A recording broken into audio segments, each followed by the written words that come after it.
सुबह का रंगीन माहौल था। सभी लोग अपने अपने कामों में व्यस्त थे। उर्मिला और माधुरी रसोई में खाना बना रही थी। तभी उर्मिला अपनी बहू माधुरी से कहती है, अरे बहू, जरा आटा तो गूंद दे, मैं रोटी बना दूंगी। हाँ माँ जी, अभी गूंद देती हूँ। अरे, इस बुढ़िया ने मेरा जीना हराम कर रखा है। एक काम करती है तो दूसरा काम मुझे बता देती है। पता नहीं कब इस बुढ़िया से छुटकारा मिलेगा और इस घर के कामों से भी। माधुरी चिड़चिड़े मन से आटा गूंथने बैठ जाती है। कुछ ही देर में दोनों सास बहू मिलकर खाना नाश्ते के टेबल पर लगा देती हैं, जिसके बाद सभी लोग खाना खाकर अपने अपने कामों पर निकल जाते हैं। तभी माधुरी की नंद निशा माधुरी से कहती है, अरे भाभी, आज जरा घर की अच्छे से सफाई कर ली ना। शाम को मेरे दोस्त आ रहे हैं और प्लीज उनके सामने मत आना, क्योंकि मेरे सभी दोस्त बहुत अच्छी फैमिली से हैं। अगर वो मेरी गवार भाभी को देखेंगे तो मेरे बारे में क्या सोचेंगे। लेकिन मुझे तो आज अपने घर जाना था।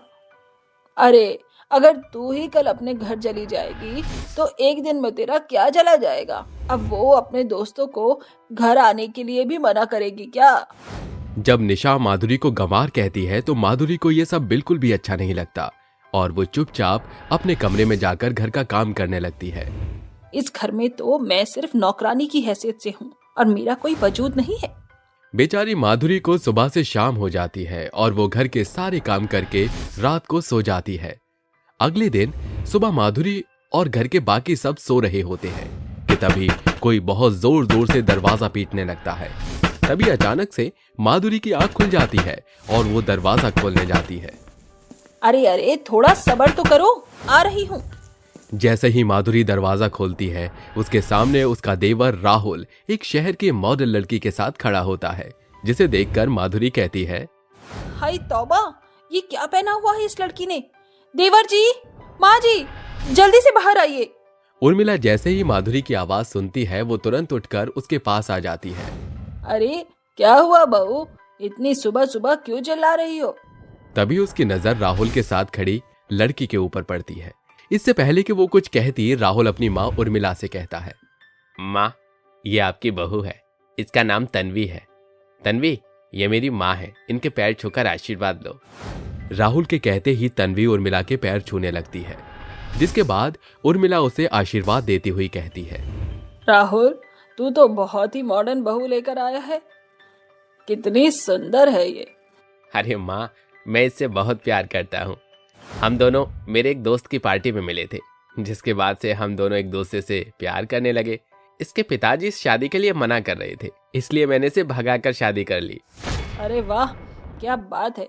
मेरे बेटे ने इतना बड़ा काम किया कि लड़की ही भगा दी। अरे जा माधुरी, एक आरती की थाली लेकर आ, नई बहू का गृह प्रवेश करना है।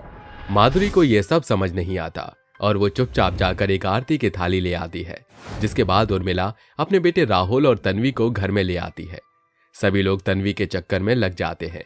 वहीं दूसरी तरफ माधुरी को अकेले घर में खाना बनाना पड़ता है। कुछ देर में माधुरी सबके लिए नाश्ते की टेबल पर खाना लगा देती है, लेकिन खाने की टेबल पर भी सब तन्वी से ही बात करते रहते हैं। माधुरी को कोई भी नहीं पूछता। ये सब देख माधुरी अपने मन ही मन सोचती है, इस घर में तो कोई भी मुझसे प्यार नहीं करता। जब से तन्वी आई है, सब लोग उसी के चक्कर में लगे रहते हैं। मैं तो जैसे इस घर में सिर्फ एक तमाशा बन के रह गई हूँ। ये सब सोचकर वो खाने की टेबल से उठकर अपने कमरे में चली जाती है। वहीं दूसरी तरफ उर्मिला माधुरी से ज्यादा तन्वी पर भरोसा करने लगती है। बेटा तन्वी, मैं कई सालों से ये सोच रही थी कि मेरे घर की जिम्मेवारी कौन उठाएगा। अब आखिर एक पढ़ी लिखी औरत ही घर की जिम्मेदारियों को समझ सकती है। गांव की गवार घर की जिम्मेदारियों को क्या समझेगी। ये लो बेटा, ये मेरी अलमारी की चाबियां हैं, आज से ये तुम्हारी हुई। तन्वी चाबी ले लेती है, जिसके बाद वो अपनी सास से कहती है, अरे माँ जी, आप चिंता क्यों करती हो। मेरे होते हुए आपको किसी भी बात की चिंता करने की कोई जरूरत नहीं है। तन्वी चाबी का गुच्छा अपनी कमर पर लगा लेती है, जिसके बाद वो घर में यहाँ वहां घूमने लगती है और बेचारी माधुरी पर हुक्म चलाने लगती है। अरे, तुम कैसी सफाई करती हो। देखो जरा, यहाँ कितनी धूल है।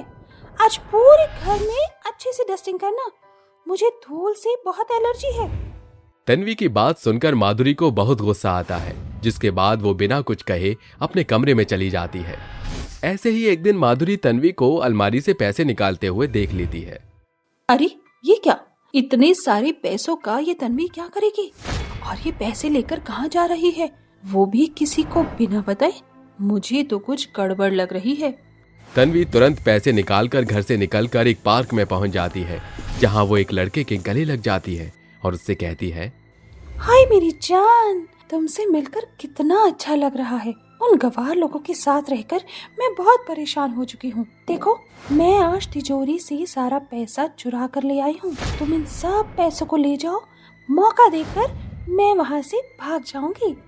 तन्वी सारे पैसे उस लड़के को दे देती है, जिसके बाद वो लड़का चुपचाप सारे पैसे ले जाता है। ये सब माधुरी एक पेड़ के पीछे से देखती रहती है।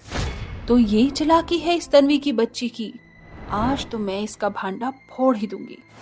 ये सोचकर माधुरी घर जाती है और घर के सभी लोगों को इकट्ठा करके तन्वी के बारे में बताती है, जिसके बाद कोई भी उसकी बातों का विश्वास नहीं करता और निशा कहती है, अरे हमें तुम्हारी किसी भी बात का विश्वास नहीं है। मैं सच बोल रही हूँ, मैंने खुद अपनी आंखों से देखा है। अगर विश्वास नहीं है तो अलमारी खोल कर देख लो। सब लोग अलमारी खोलने की बात पर सहमत होते हैं। जैसे ही उर्मिला अपनी दूसरी चाबी से अलमारी खोलती है, पैसे उसमें वैसे के वैसे ही रखे होते हैं, जिसे देखकर माधुरी अचंभित रह जाती है। तभी तन्वी कहती है, दीदी, अगर आपको मुझसे कोई दुश्मनी है तो मैं इस घर से चली जाती हूँ। भाभी, तुम कहीं नहीं जाओगी। अब अगर इस घर से कोई जाएगा तो वो माधुरी है। घर के सभी लोग मिलकर माधुरी को घर से बाहर निकाल देते हैं और बेचारी रोते हुए वापस अपने मायके पहुंच जाती है। वहीं दूसरी तरफ तन्वी ने बहुत ही चालाकी से वापस पैसे लाकर अलमारी में रख दिए थे, ताकि वो घर वालों का विश्वास जीत सके। अगले दिन उर्मिला 2 लाख रुपए तन्वी को देते हुए कहती है, ये लो बहू, इन पैसों को अलमारी में रख दो। ये पैसे निशा की शादी में काम आएंगे। तन्वी उन पैसों को अलमारी में रख देती है, लेकिन कुछ देर के बाद जब घर में कोई नहीं होता, वो सारे पैसे एक बैग में भर लेती है और घर से भागने की कोशिश करती है। जैसे ही वो दरवाजा खोलती है, दरवाजे पर पुलिस खड़ी होती है। इस बैग में क्या है? और तुम ऐसे छुप कर कहां जा रही हो? पुलिस को देखकर तन्वी बहुत डर जाती है, जिसके बाद पुलिस बैग की तलाशी लेती है, जिसमें कई सारे पैसे होते हैं। वहीं दूसरी तरफ परिवार के सभी लोगों को यह पता चल जाता है कि आखिर तन्वी कितनी बड़ी धोखेबाज है और वो अपनी चालाकी से कैसे पैसा लेकर जा रही थी। तभी उर्मिला कहती है, ये सब प्लान माधुरी ने मुझे पहले ही बता दिया था और मैंने उसे जानबूझकर घर से बाहर भेजा था, ताकि मैं तेरी असलियत सबके सामने ला सकूं। आखिरकार गांव की गवार जैसी भी हो, लेकिन नीयत और साफ दिल की है। तुम्हारी तरह चोर नहीं है। आइंदा इस घर की तरफ आने की कोशिश भी मत करना। घर के सभी लोग तन्वी को पुलिस के हवाले कर देते हैं, जिसके बाद उर्मिला माधुरी से बहुत प्यार करने लगती है और उसे कभी भी परेशान नहीं करती। वहीं दूसरी तरफ माधुरी भी अब अपने परिवार के साथ खुशी खुशी रहने लगती है।